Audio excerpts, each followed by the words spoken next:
A while back, I made a video talking about a privacy screen that I put up on the fence behind me, and I'm here to correct myself and tell you some things I wish I knew about privacy screens. I wish I knew how fragile privacy screens are over time.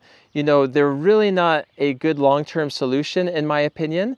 I put on a heavy-duty, kind of plastic mesh, kind of like a tarp privacy mesh on our fences. And I put hundreds of these zip ties on the top rail, along the bottom of the fence, and throughout the middle as well. So I secured it very well, but within about a year, after about one spring of Missouri weather, where there's heavy winds and tornado warnings and all sorts of things, that fabric got torn at the bottom, and then it started flapping in the wind, looking kind of ugly.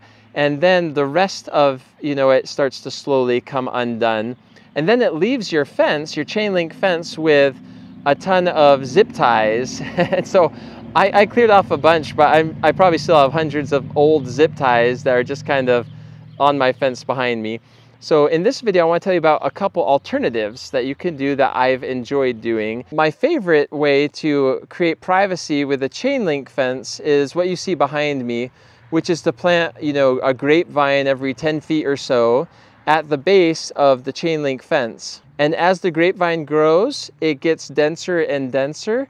And the thing that's nice, whereas the privacy screen gets worse and worse every year and more tattered and just broken up, the privacy of a grapevine tends to get stronger and thicker and better every year. And not only that, you're getting a lot of grapes from your grapevines. I've gotten tons and tons of gallons of grapes just from the half dozen or so grapevines behind me. Another thing you might consider doing, I really like the idea of having an edible hedge. So, grapes are wonderful, edible, super nutritious food, and they're pretty easy to plant and to manage in a lot of parts of the world. But another edible hedge plant that I planted is called Nanking cherry. Right behind this fence, there's actually a row of Nanking cherry bushes growing. Now, Nanking cherries are a plant that can grow to be about 5 to 10 foot tall and wide, and they get loaded with these small little edible cherries. And we had them this year, and they were delicious. Our kids really like them.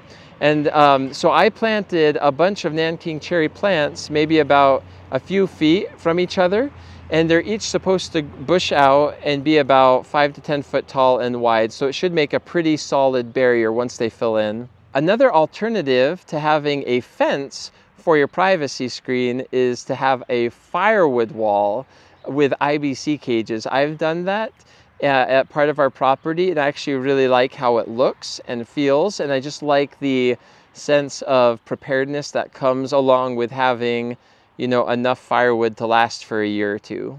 Anyways, thanks for watching this video. I hope it was helpful for you, or at least a little bit interesting. If it was, feel free to give it a thumbs up, subscribe, and we'll see you in the next video.